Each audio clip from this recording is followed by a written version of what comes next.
안녕하세요. 크립토 노마드입니다. 비트코인이 시원하게 42,000달러를 뚫어줬습니다. 석 달 넘게 이어진 이번 하락장이 어쩌면 이렇게 추세 반전의 신호탄을 쏘아 올리면서 마무리될지도 모르겠다, 이런 기대감을 갖게 되는 것 같습니다. 비트코인은 41,000달러를 뚫어낸 뒤에 다소 반등 동력을 상실한 모습을 보이면서 41,000달러 중반에서 다지기를 이어가다가 시원하게 42,000달러를 치고 올라섰습니다. 42,000달러 돌파가 하락장에서 상승장으로의 반전을 알리는 첫 번째 시그널로 지목되어 왔던 만큼 이제 이 구간에서만 잘 지지받으면 연말연시 기대감을 무너뜨렸던 이번 하락장도 이렇게 끝날 수 있지 않을까, 그런 기대감을 갖게 되는 것 같습니다. 딱 이런 타이밍에 블룸버그가 비트코인과 이더리움이 대규모 상승을 준비하고 있다, 이런 내용을 담은 2월 크립토 보고서를 제시했습니다. 대표적인 비트코인 강세론자 가운데 한 명인 마이크 맥클론의 분석팀이 작성한 건데, 의미 있는 부분은 긴축 정책 등 거시경제 변수에도 불구하고 비트코인 등의 펀더멘털에 따라서 강세를 보일 것이라고 예측을 했다라는 겁니다. 외부 요인이 아니라 자체 캐파를 통한 강세 전망이어서 조금 더 주목도를 높이는 것 같습니다.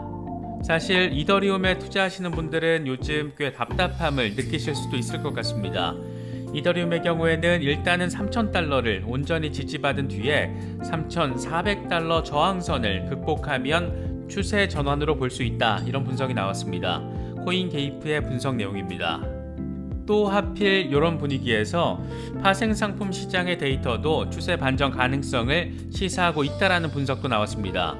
두 가지 주요 데이터가 최근 강세를 보이면서 이래저래 기대감을 더 높이고 있다라는 건데, 여기서 한 발 더 나아가서 어쩌면 금리 인상 시점이 연기될 수 있다, 이런 전망까지 나왔습니다. 단기적인 분위기 자체는 기대 포인트들이 꽤 많이 존재하고 있는 것 같습니다. 그래도 월요일 아침부터 힘찬 한 주 만들어갈 수 있는 동력이 제시된 것 같아서 좀 더 반갑게 느껴지는 것 같습니다.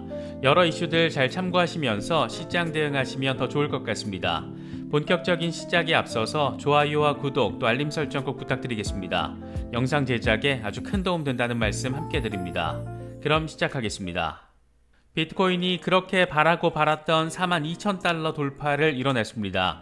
이게 장중 일시적인 돌파에 그칠지 아니면 이제 본격적인 다지기를 한 번 더 거치면서 온전히 이 구간을 지지받을지가 관심사입니다. 42,000달러를 온전히 지지받을 경우에 추세 전환의 첫 번째 시그널로 볼 수도 있는 만큼 우려보다는 기대감이 조금 더 커지는 순간이 찾아든 것 같습니다. 공포 탐욕 지수는 하루 전보다 8포인트 상승한 45를 기록하면서 공포 단계가 이어지고 있습니다. 조만간 중립 단계로까지 투자 심리가 개선될 수 있을 것으로 기대되는 딱 그런 분기점에 있는 모습입니다. 비트코인 도미넌스는 소폭 상승하긴 했지만 여전히 42% 수준에 머물러 있는 상태입니다. 현재 비트코인 상황과 관련해서 코인텔레그래프의 기고가 라케시 우페드히에는 RSI가 플러스 영역으로 접어들면서 모멘텀 자체가 황소 세력에게 유리하다라는 것을 보여준다라며 시장의 반전 가능성을 진단했습니다. 그러면서 곰 세력은 50일 단순이동 평균인 42,860달러와 44,500달러 사이에서 강한 저항을 받을 가능성이 높다. 가격이 오버헤드 영역에서 하락했지만 39,600달러 아래로 급락하지 않으면 이 레벨이 지지선으로 전환됐다라는 것을 의미한다. 이후에 황소 세력의 돌파 시도가 성공할 경우에 다음 목표 지점은 200일 단순이동 평균인 49,115달러가 될 수 있다라고 내다봤습니다. 이어서 4시간 차트 기준으로 39,320달러 위에서 마감됐기 때문에 황소 세력의 다음 목표는 45,722달러다. 비트코인은 현재 42,168달러에서 48,843달러의 좁은 범위에 gat혀 있다. 여기를 돌파하고 종가 마감을 하면 다시 상승세가 시작된다라는 시그널이다. 이 다음 저항선인 44,500달러까지 상승 가능한데, 반대로 가격이 하락해서 48,000달러 아래로 떨어지면 39,320달러 수준으로 후퇴할 수도 있다, 이렇게 전망했습니다. 간단히 정리를 하면 지금 수준에서 반등이 이어질 경우에 44,500달러를 거쳐서 49,115달러까지 나아갈 수 있지만 저항을 제대로 맞아서 48,000달러까지 후퇴할 경우에는 다시 39,320달러까지 떨어질 수 있다. 이 정도로 정리할 수 있을 것 같습니다. 지지 라인과 저항 라인 잘 참고하셔서 대응하시면 좋을 것 같습니다. 이더리움의 경우에도 일단은 3,000달러 위로 올라선 상태입니다.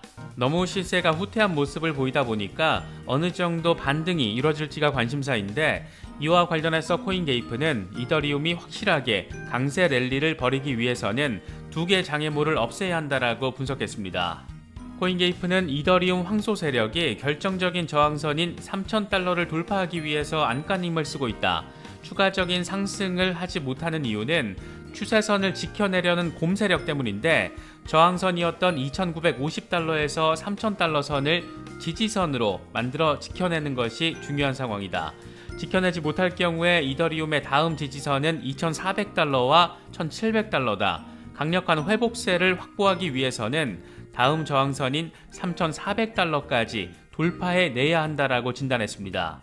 일단은 지금의 3,000달러 지지선에 대한 확고한 지지, 그러고 나서 3,400달러 돌파, 이 두 가지가 강세장의 필요 조건으로 볼 수 있는데, 3,000달러가 깨지면 2,400달러, 여기서 더 나아가서 1,700달러까지도 후퇴할 수 있다, 이런 내용으로 볼 수 있을 것 같습니다. 파생상품 시장에서도 추세 반전 가능성을 보여주는 데이터가 나와서 주목도를 높이고 있습니다. 코인텔레그래프는 자금이 다시 암호화폐 시장으로 유입되고 있고, 파생상품 데이터는 시장이 바닥을 쳤다라는 점, 이에 따라서 투자자 신뢰가 개선되고 있다라는 점을 시사한다라고 보도했습니다.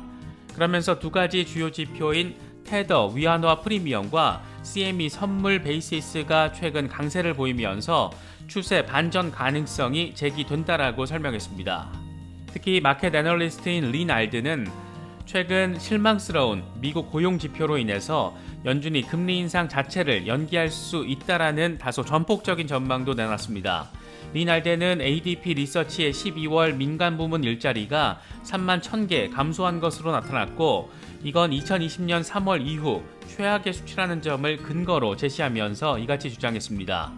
인플레이션 상황만 놓고 금리 인상을 단행하기에는 지금의 경기 침체 상황을 아예 무시할 수도 없는 그런 상황이어서, 이런 부분은 2월 발표될 여러 경제 지표들을 통해서 조금 더 명확해지지 않을까 생각됩니다. 연준이 입장을 바꿀 가능성이 있다는 점에는 개인적으로도 동의하는 부분인데, 천편일률적이고 다소 단편적인 언론 보도 내용만 보고 덥석 겁부터 먹을 필요는 없지 않을까, 그런 생각이 많이 드는 것 같습니다. 이런 가운데 블룸버그가 비트코인, 이더리움, 스테이블코인까지 올해 강세를 보일 것이다, 이런 전망을 제시했습니다. 블룸버그 인텔리전스는 2월 크립토 아웃룩 보고서를 통해서 긴축 재정 정책 등 거시적인 변수에도 불구하고 비트코인 등이 펀더멘털에 따른 강세를 보일 것이라고 예측했습니다. 이번 보고서는 비트코인 강세론자 가운데 한 명인 블룸버그의 시니어 전략가 마이크 맥글론의 팀이 작성했습니다. 블룸버그는 2022년에도 시장을 계속 지배할 핵심 자산으로 비트코인과 이더리움, 스테이블코인을 꼽으면서 전체 시총의 70%를 차지하는 이들 자산의 시가총액이 지속적으로 상승할 것이라고 내다봤습니다. 그러면서 비트코인이 올해 글로벌 디지털 화폐로 자리 잡을 것이다. 공급은 2,100만 개로 제한되어 있는 반면 시장 수요는 늘고 있기 때문에 계속 1위 자리를 지킬 것이다 라고 전망했습니다. 이어서 이더리움은 광범위한 생태계로 인해서 NFT와 스테이블코인에서 가장 큰 점유율을 보이고 있다.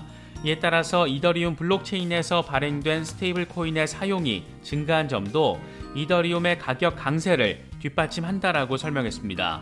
특히 스테이블코인의 지배력이 계속 증가할 것이라면서 스테이블코인은 지난해 1월 초보다 시가총액이 5배 가까이 증가했다라고 강조했습니다. 다만 다른 암호화폐들은 유의미한 사용 사례를 보이지 못하고 있다라면서 대체로 투기적인 성격이 강했다라고 비판하기도 했습니다. 그런가 하면 스탠퍼드 대학의 니엘 퍼거슨 교수는 크립토와 월가의 겨울이 곧 지나갈 것이라면서 봄이 오면 비트코인과 디파이, 웹3의 계절이 될 것이라고 주장했습니다. 그는 블룸버그 오피니언 칼럼을 통해서 크립토의 겨울이 과거처럼 혹독하지 않을 것이라고 예상한다라면서 이같이 말했습니다.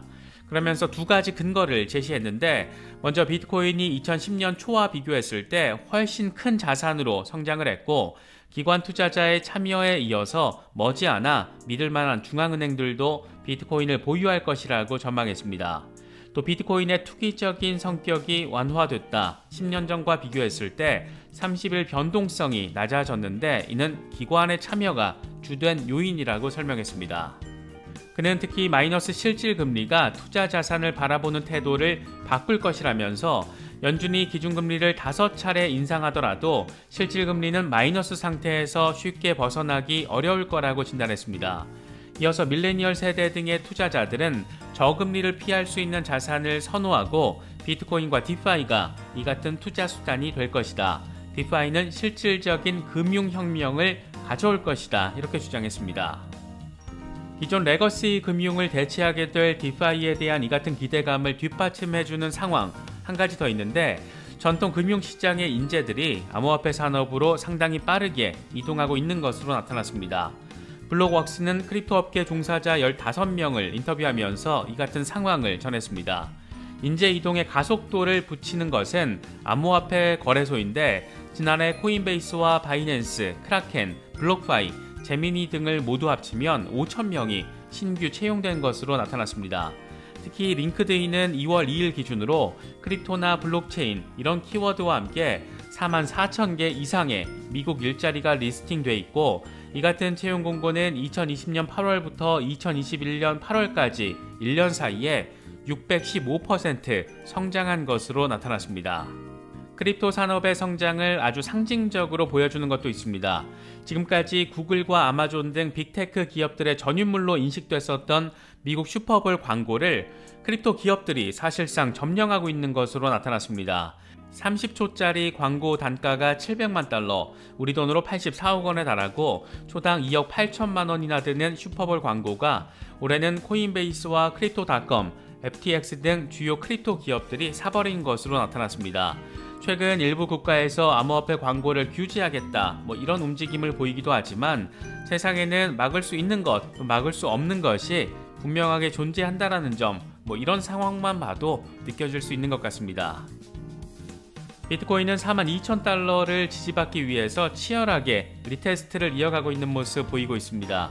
이대로 의미 있는 반등을 타고 석 달 동안의 하락세를 뒤집는 추세 반전 이뤄낼 수 있을지, 아니면 한 번 더 조정 국면을 거쳐야 할지 아직 단언적으로 바라보긴 어렵지만 일단 흐름 자체는 우려보다는 기대감을 조금 더 키우는 것 같습니다. 이런 전반적인 흐름들 잘 체크하셔서 시장 대응하실 수 있으면 더 좋을 것 같습니다. 이번에 준비한 영상은 여기까지입니다. 영상이 도움이 되셨다면 좋아요와 구독, 또 알림 설정을 꼭 부탁드리겠습니다. 영상 제작에 아주 큰 도움 된다는 말씀 함께 드립니다. 언제나 성토하시기를 기원하겠습니다. 시청해주셔서 감사합니다. 지금까지 크립토 노마드였습니다.